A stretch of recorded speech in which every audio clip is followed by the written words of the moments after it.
Estamos armando nuestro programa, recuérdenlo, pero en lo que surge el nombre, estamos aquí con una querida amiga, la historiadora Blanca Uribe, y me surgió la duda, Blanca, ¿por qué este término de la invención de los animales? ¿Nos podrías platicar al respecto? Bueno, pues muchas gracias por el espacio. Estoy segura que será un espacio que además se necesita en la historia de la veterinaria. No tenemos trabajos de divulgación en materia de historia de la veterinaria. Bueno, ¿por qué la invención de los animales o de dónde surge este término? El término invención de los animales hace referencia a un proceso, más bien, es una metáfora. La invención de los animales es una metáfora en la palabra invención para decir que el tiempo, el espacio, la producción de conocimiento y las condiciones culturales y sociológicas de un momento determinado o de una época generan maneras nuevas y distintas de pensar y de aprender a los animales. Es decir, los animales desde luego tienen una ontología, son seres vivos, son que están ahí en el espacio, pero nuestras ideas alrededor de ellos van cambiando y van cambiando estas ideas a partir de la producción de conocimiento, del espacio donde estemos y del tiempo. Entonces a eso me refiero con invención de los animales. La invención de los animales además es un tema o una metáfora desde la historia que utilizo para explicar que a partir del siglo XIX en México, y sucede prácticamente en todo el mundo, la producción de conocimiento científico o las formas de hacer ciencia generaron una manera particular de pensar a los animales. Los animales domésticos, concretamente, se convirtieron en cuerpos que son llevados al campo de la experimentación científica. Son cuerpos que se volvieron instrumentos de laboratorio. Son cuerpos que desde, por ejemplo, disciplinas como la microbiología, se utilizaron para explicar las causas, el origen, la prevención y la eventual erradicación de enfermedades epidémicas en seres humanos. Es decir, el cuerpo animal desde la microbiología es inventado como un cuerpo de la colectividad o de la colectividad en la medida en que a través de ellos podemos entender la dinámica detrás de las epidemias. Por otro lado, desde la fisiología en el siglo XIX lleva al animal a su campo de experimentación para demostrar que los procesos orgánicos de los animales explican muchos de los procesos orgánicos del cuerpo humano y que la fisiología sin la experimentación animal parece ser muy torpe a partir del siglo XIX, porque desde el funcionamiento del cuerpo animal se entiende el funcionamiento del cuerpo humano. Por otro lado, desde disciplinas como la anatomía, resulta que estudiar el cuerpo animal se vuelve un referente para entender la anatomía del cuerpo humano. Ahora bien, en el caso, por ejemplo, de disciplinas como la zootecnia, que es una disciplina que surge en el siglo XVIII, pero en el siglo XIX toma un auge importante y se ubica en el cuadro de disciplinas o de materias de los médicos veterinarios en México y en prácticamente todo el mundo. Bueno, en el caso de la zootecnia, el animal se inventa como un cuerpo, yo le llamo como un cuerpo máquina, es decir, es un cuerpo que se vuelve parte de la producción industrial agropecuaria, es decir, la zootecnia interviene el cuerpo animal para controlar sus procesos de reproducción, sus procesos de crianza, de alimentación, es decir, la zootecnia como una ciencia se vuelve una estructura que va a atrapar todos los procesos de crianza y de reproducción de los animales con la intención de homogeneizar la reproducción y de contribuir a una industria agropecuaria fuerte. Les llamaban, por cierto, máquinas de sangre, ¿verdad? Así es, máquinas de sangre, que es una metáfora, una idea que viene desde Descartes, René Descartes, que en el siglo XVI plantea que los animales son máquinas que sienten, pero que no tienen procesos, digamos, cognitivos o racionales. A propósito, Blanca, eso que mencionaste en algún momento sobre la transformación de esta invención animal que pasa a ser a partir de los descubrimientos de la microbiología del animal de uso a el animal que podía ser un enemigo. ¿Nos podrías platicar al respecto? Sí. Hay una frase que a mí me gusta mucho utilizar para explicar en qué consiste el cambio de la noción de animal desde la microbiología. Y es que los animales domésticos pasaron literalmente del corral a la legislación, es decir, a la legislación pública. Cuando digo legislación pública, quiero referirme a los códigos sanitarios. En México, desde 1872, el gobierno mexicano legisló el espacio donde tendrían que ser, digamos, resguardados o donde tenían que vivir los animales domésticos. Legisló cosas como el uso de las pieles de los animales para trabajo. Legisló el asunto de la higiene de la carne y de los alimentos de origen animal.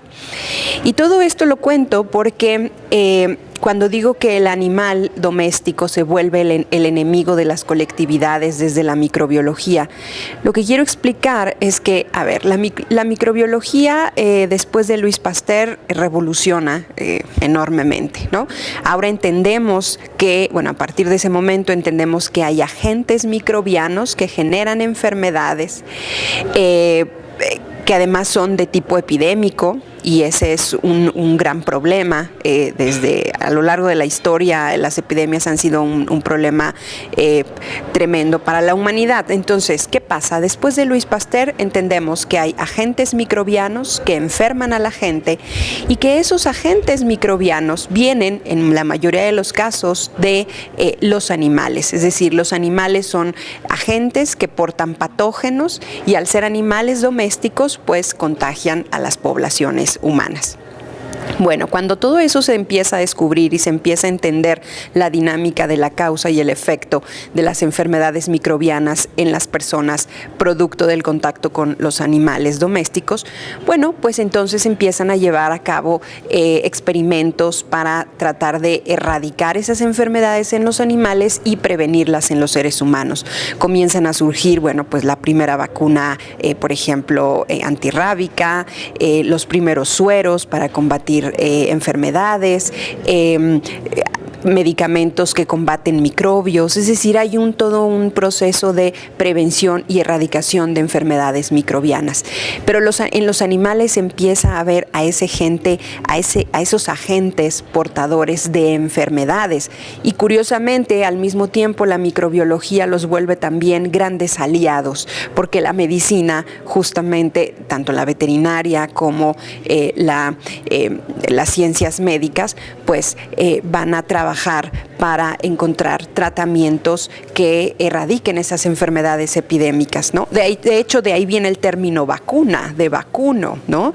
Como un tratamiento que se extrae de del vacuno para inyectarse a la población, a las poblaciones humanas. Entonces, a eso me refiero con el enemigo de las colectividades. Hay un gran apogeo, el surgimiento de grandes zoológicos, circos, o fue antes, no sé, y tiene que ver con esta invención, también con este concepto de lo que era un animal entonces, ¿no?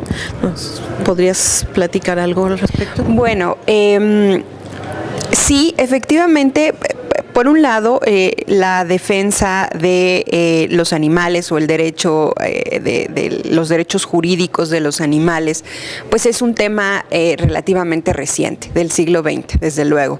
Sin embargo, no debemos de olvidar que desde el siglo XVIII en Europa existen asociaciones protectoras de animales. En México, por ejemplo, he localizado desde 1850, más o menos, una asociación protectora de animales en México. O sea que es un tema que realmente ha estado ahí desde siempre. Sin embargo, hay que aclarar que ya en el siglo XXI, pues el siglo XX básicamente, el tema de los derechos animales ha cobrado mayor relevancia, sobre todo a partir del movimiento feminista y el movimiento pro derechos de las comunidades afroamericanas en Estados Unidos. Ahora bien, ¿qué pasa con los circos, no? Los circos son espacios que empezaron a surgir por Europa a lo largo del siglo XIX. Uno pensaría que son más viejos, ¿no? Que los circos vienen desde la época de los griegos. No, en realidad el concepto de circo es bastante reciente. Es un espectáculo, así como lo conocemos ahora, el circo con el uso de animales, payasos, malabaristas y toda esta noción de circo que tenemos actualmente, pues es algo que viene del siglo XIX. Y surge en el siglo XIX porque justamente el desarrollo de los ferrocarriles posibilitó el traslado de animales de África y de India hacia Europa. Ahí surgieron concretamente ciudades como Viena, fueron las primeras ciudades en tener circos. Ahora bien, en la época, por ejemplo, entre los griegos, bueno, el circo es otro concepto, eran espacios donde se declamaba o se presentaban obras de teatro, era otra cosa, pero no este circo que incorpora animales. Ahora, eso despertó indignación o despertó de alguna manera rechazo o movimientos pro derechos animales. Yo diría que en su momento no, o sea, por un lado ya existían esas asociaciones, es decir, no surgieron a partir de los circos. Sin embargo, lo que sí surgió con el desarrollo de estos shows o de estos circos, pues fueron, qué curioso, teorías científicas.